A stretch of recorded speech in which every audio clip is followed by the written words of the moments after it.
বৃষ্টি হয়েছে, চারিদিকে পুরো অন্ধকার হয়ে গেছে। দেখো পুরো অন্ধকার।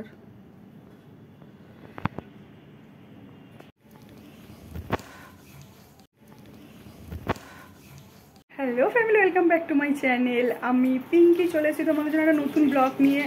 তো আজকের ব্লগটা কিন্তু মা মনসা ব্লগ না বা কোনো ঘোরার ব্লগ না।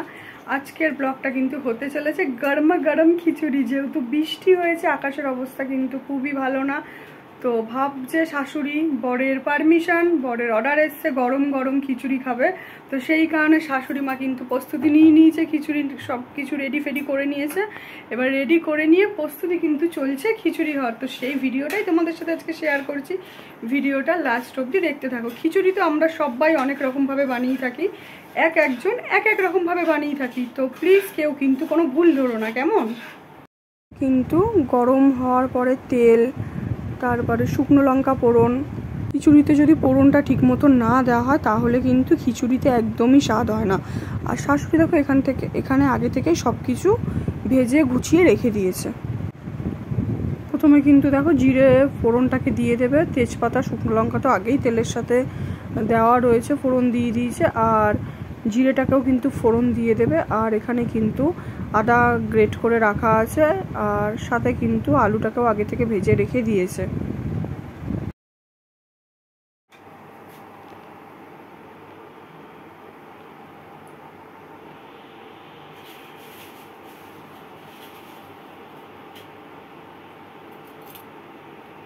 তো এখানে কিন্তু তেলের সাথে শুকনো লঙ্কা না, এটা কাঁচা লঙ্কাটাকে শুকিয়ে শুকনো লঙ্কা করা হয়েছে, আর সাথে তেজপাতা। আর এখানে কিন্তু চাল ধুয়ে রাখা আদা, এই যে আদা দিচ্ছে শাশুড়ি মা। এই যে এটা কিন্তু একদম সিম্পলভাবে আমার শাশুড়ির হাতের রান্না, তোমরা আগেও তোমাদের সাথে শেয়ার করেছি। আমার শাশুড়ি মা কিন্তু খুব সুন্দর রান্না করে, সেটা তোমাদেরকে জানিয়েছি। সিম্পলভাবে চটজলদিভাবে কীভাবে রান্না করবে সেটাই তোমাদের সাথে আজকে খিচুড়ি শেয়ার করব। দেখো মশলাটা কিন্তু একটু ভাজা ভাজা হবে যখন, তারপরেই কিন্তু একে একে সব কিছু দেবে। কাঁচা থাকলে কিন্তু ভালো লাগবে না খেতে। মশলাটাকে একটু ভালো করে তাপিয়ে নিতে হবে, তাহলে কিন্তু খিচুড়িটা ভীষণই স্বাদ আসবে।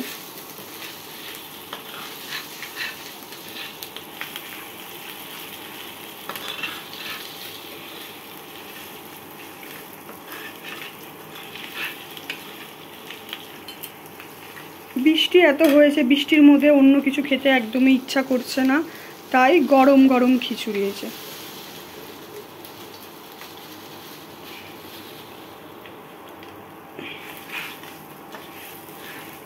তো চালের সাথে একটু চিনিও ছিল, সেটা দিয়ে দিল। আর ভেজানো মানে চালটাকে ধুয়ে রাখা ছিল, সেই চালটাকেও দেওয়া হচ্ছে। চালে তো কিছু নোংরা থাকে, সেই নোংরাগুলো ধুয়ে পরিষ্কার অবশ্যই রাখতে হয়।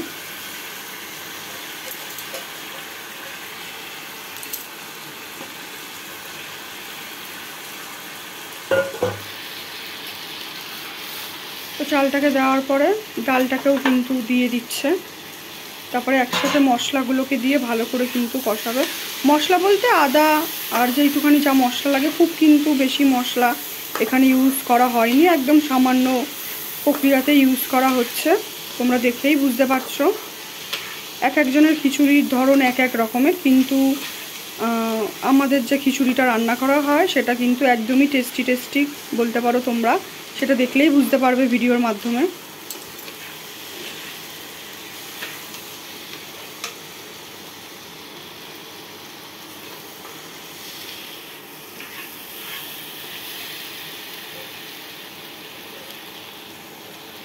হলুদ তো দেবো,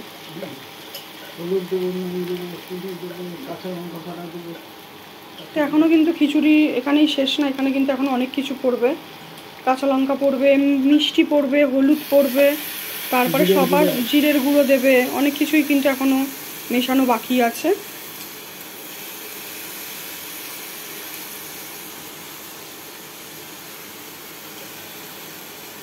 চালটাকে ভালো করে কাচিয়ে দিচ্ছে যাতে না থাকে, আর কড়াইয়ের মধ্যে সব চলে এসছে। তো এরপরে কিন্তু হলুদ গুঁড়ো যা যা লাগে সেগুলো কিন্তু সব দিয়ে দেওয়া হবে।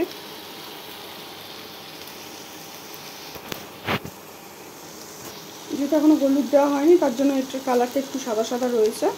হলুদ দিলেই কিন্তু ঠিক হয়ে যাবে। কালারটা কিন্তু দারুণ আসবে, খেতে কিন্তু খুবই সুস্বাদু হবে।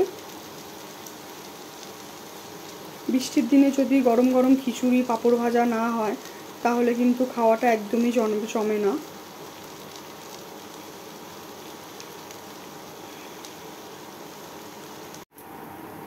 এখানে দেখো জিরের গুঁড়ো দিচ্ছে, তারপরে একে একে যা মশলা আছে সেগুলো কিন্তু সবই দিয়ে দেওয়া হবে। জিরের গুঁড়ো প্রথমে দিল, তারপরে কিন্তু হলুদ গুঁড়ো দিল, কারণ হলুদটা না দিলে কিন্তু কালারটা একদমই আসবে না। আর আমাদের রান্নায় কিন্তু লঙ্কার গুঁড়ো ইউজ করা হয় না, প্রথমেই বলে দিচ্ছি। আর যদিও বা দেয় খুব মানে সামান্য পরিমাণে দেওয়া হয়, আমাদের কিন্তু খুব বেশি লঙ্কার গুঁড়ো ইউজ করা হয় না, জাস্ট এইটুখানি। আমাদের কাঁচা লঙ্কাটাকে শুকিয়েই সেটাকে লঙ্কা করে মানে লঙ্কাটাকে শুকিয়ে ওর রান্নাটা কিন্তু আরও বেশি টেস্টি লাগে, ক্ষতিও হয় না। তো নুনও কিন্তু দিয়ে দিচ্ছে। এবার দিয়ে কিন্তু সব কিছু ভালো করে নাড়িয়ে চাড়িয়ে নেবে। আর জলটা কিন্তু সবার শেষে দেবে। জলটা যদি প্রথমে দিয়ে দেয় তাহলে কিন্তু খিচুড়িতে একদমই স্বাদ আসবে না। মশলাটাকে ভালো করে কষিয়ে তারপরে জলটা দিলে ভালো করে আস্তে আস্তে ভাপে ভাপে চালগুলো সিদ্ধ হলে দারুণ টেস্টি লাগবে খেতে।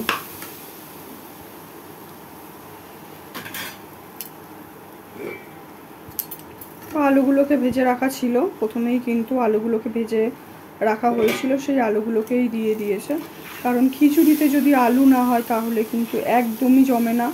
খিচুড়িতে কিন্তু অবশ্যই আলু লাগে, বিশেষ করে আমাদের মতন মানুষদের, কারণ আমরা বাঙালি, আমরা কিন্তু খেতে খুব ভালোবাসি। তাহলে যা পাবো তাই খাবো না, অবশ্যই কিন্তু জুতের রান্না জুতের সাথেই আমরা খেতে পছন্দ করি। আমাদের সব কিছুই কিন্তু তড়িজড়ি করে রান্না করা হয়, যেমন তেমনভাবে কিন্তু রান্না করা আমাদের পছন্দও না, আমরা করিও না। তো এটা কিন্তু এখানে ভালো করে হবে, হওয়ার পরে কিন্তু এবার অল্প অল্প করে জল দেবে। তো অনেকে এখানে গরম জলে ইউজ করে, যেহেতু আমাদের গরম জল লাগে না, আমরা ঠান্ডা জলটা ইউজ করি। প্রথমেই বললাম এক একজনের খিচুড়ির ধরন এক এক রকম, সবাই কিন্তু একরকমভাবে করে না, এক একজনের খিচুড়ির ধরন এক এক রকম। এবার কিন্তু ফুটতে থাকবে, যেহেতু ইন্ডাকশানে হচ্ছে তো ভাপে ভাপে কিন্তু হবে। দেখো কালারটা এখনই দেখতে পাচ্ছ কতটা সুন্দর হয়েছে। এবার খিচুড়িটা যখন সম্পূর্ণ রেডি হবে তখন কতটা সুন্দর হবে তোমরা নিশ্চয়ই বুঝতে পারছো। দেখো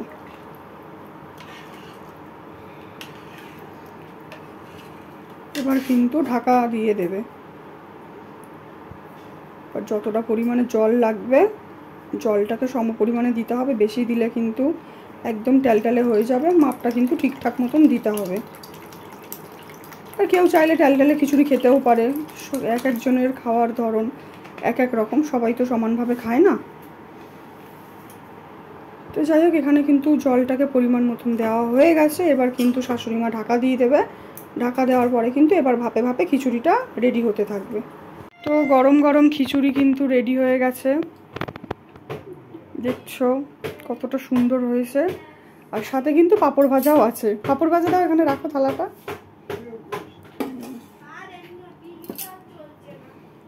যেহেতু খিচুড়ির সাথে আলু দেওয়া রয়েছে বলে এক্সট্রা করে আর আলু ভাজা হলো না, এই যে পাঁপড় ভাজা চলে এসছে।